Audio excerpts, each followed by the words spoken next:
4 out of 5 children in our children's weight loss program have been diagnosed with ADHD or have strong symptoms of ADHD. And sometimes the parents don't even know that their kids have ADHD. That's because it's really rare that doctors, dietitians, and even psychiatrists actually know the causal link between ADHD and excess eating. So if your child has uncontrollable urges to eat, swallows their food at mealtime and asks for seconds immediately, and even asks for food 10 minutes after having dinner, then I would pay really close attention to this video, even if your child has never been diagnosed with ADHD or no one has suspected that they might have it. In this video, I'll explain why ADHD makes your child crave food constantly, but they actually feel less satisfied after eating, how ADHD makes impulse control, especially around food, almost impossible, and how ADHD disconnects kids from their emotions so they eat emotionally without even knowing. Then I'll explain 3 easy steps you can take to make it much easier for your child to not eat in excess and help them lose weight without feel like they're being punished. But first, let me start with a personal story. When I was a kid, it's a bit embarrassing, but I couldn't stop chewing on my shirt or on pencils. I couldn't sit still, I couldn't focus in class, and I always felt like something inside me was agitating and I had to do something to calm it down. And I quickly learned that to calm down this internal noise, one of the things that I could do reliably is to eat.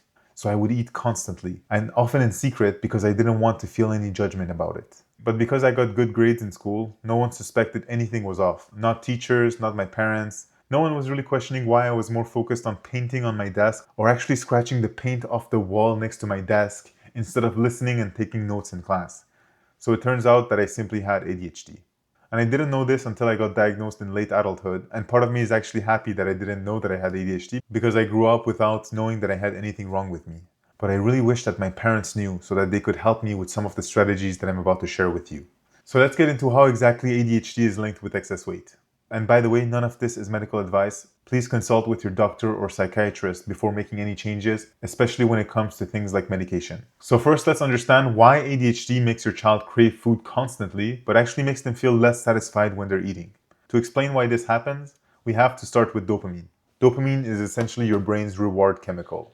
It's released when something feels good, like eating, winning a game, or even getting a hug, and it's your brain's way of telling you, this is good, do more of this. But children with ADHD usually have less available dopamine in the brain, which I can tell you personally, it feels really uncomfortable and makes them constantly need something to make up for this gap, like food, tech, or even alcohol and drugs later in adulthood. And by the way, that's exactly what stimulants like Adderall help you do. They flood your brain with dopamine so that you feel normal again and stop chasing it from external stimulus. And to make matters worse, sometimes children with ADHD also process dopamine less efficiently.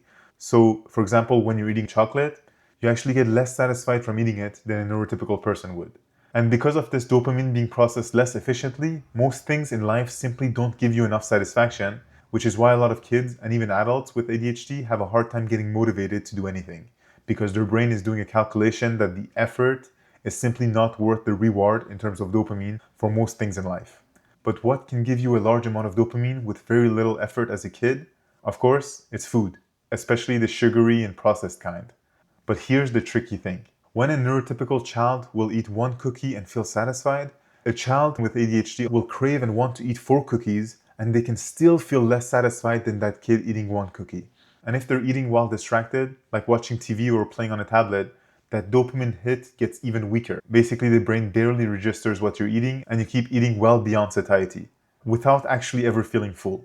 So this deficit of dopamine and lower effectiveness of processing dopamine are one of the core reasons why ADHD is so closely linked with binge eating and food obsession, and why children with ADHD are actually 4 times more likely to develop obesity in childhood. Now, it's also important to understand that ADHD makes impulse control almost impossible. So there's a part of your brain called the prefrontal cortex, which is part of the frontal lobes. That's the part responsible for decision making, self-control, and essentially pausing before taking an action.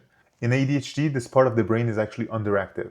That's why it's so hard for kids to stop and think before making a choice. So while a neurotypical child has an easier time to think, oh, I'm hungry, maybe I should wait for dinner, a child with ADHD sees food and instantly eats it without really thinking. And it's really not because they're being disobedient and they don't want to listen to their parents. It's because the pause between I want it and I eat it doesn't really exist in their brain the way it does for a neurotypical kid.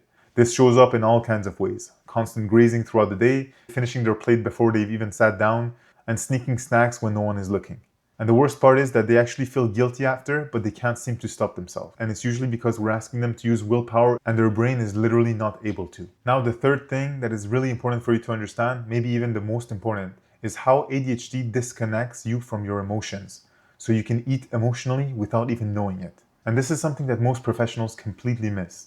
Kids with ADHD don't just struggle with focus or impulse control, they also struggle with emotional awareness, something that's called alexithymia. That means they feel big emotions, but they don't know how to name them or what to do with them and often don't even feel them. So instead of saying, I'm sad, I'm stressed, or I feel overwhelmed, their brain simply rewires this to, I'm hungry. Because their brain has learned that sending them this signal instead of any other emotion is a sure way for them to go get food and make themselves feel better. Not to actually feed their body, but to numb something that they don't even understand or actually feel.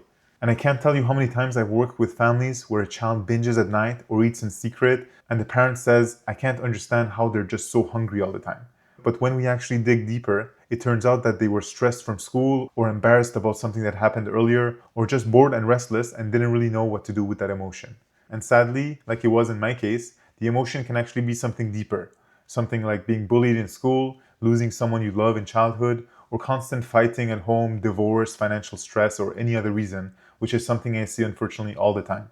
And because children in these situations never really learn how to understand and deal with their underlying feelings, they learn to soothe it with food because it's so reliable.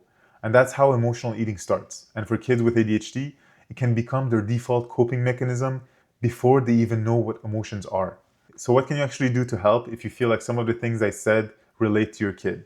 I want to leave you with 3 simple steps that you can take to help your child feel more in control without really having to rely on willpower and without making them feel worse than they already do.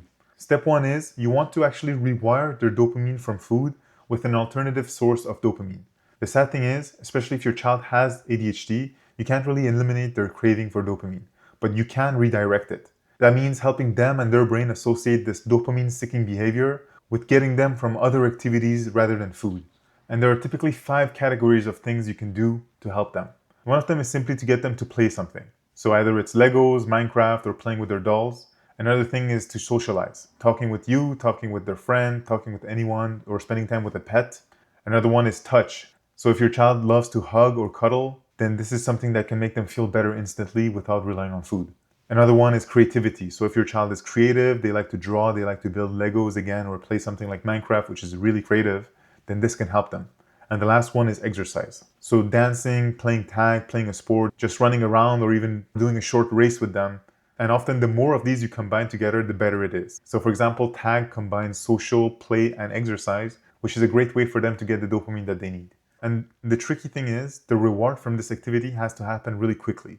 So remember that the brain gets almost an instant flood of dopamine when eating food. So the activity that you redirect them to should also give them something similar. And remember that this rewiring doesn't happen overnight. But if you do this consistently every time that they ask you for food, when you know that they shouldn't really be hungry, you'll see that their brain will slowly stop sending them signals to eat and instead send them signals to play to get the dopamine that they need. Step 2 is to set up the environment so that they don't have to resist impulses. Remember that ADHD makes it really hard to resist your impulses, especially with food. So instead of expecting your child to say no to junk food, remove the need for willpower in the first place. For example, don't keep highly processed snacks or things with added sugar in the house. You also want to keep food out of sight unless it's mealtime. This might sound a bit extreme, but don't even leave fruits on the counter. Every time they see something like an apple or a banana, this gives them unnecessary signals to eat every time that they pass by, even if they're not hungry. You also want to start involving your kid in making the meals and treats. So for example, if you're having cookies, ask them to actually make them from scratch every time so that they have to put in the effort to get the reward. You'll see that putting up this barrier will actually make them much less likely to want it. And you'll quickly see that if you make small changes like these, your child will naturally feel hungry less often and eat much less without them even realizing it or having to use any willpower.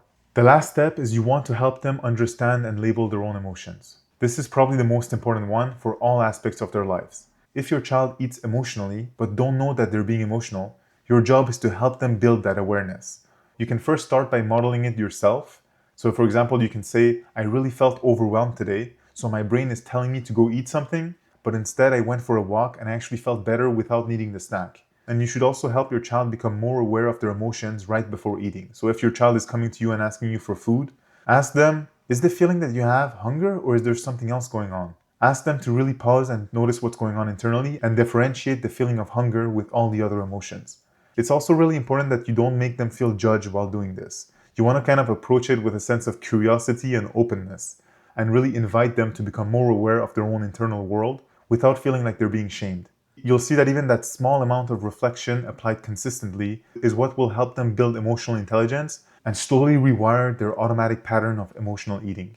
Now, whether your child has ADHD or not, if some of the things that you heard in this video resonated with you, and you want my help figuring out exactly what's going on, then I invite you to book a free 60-minute consultation using the link down below, and together we'll create a plan that actually works with your child's brain, not against it, so they can actually start feeling in control again and lose the excess weight without feeling like they're being punished.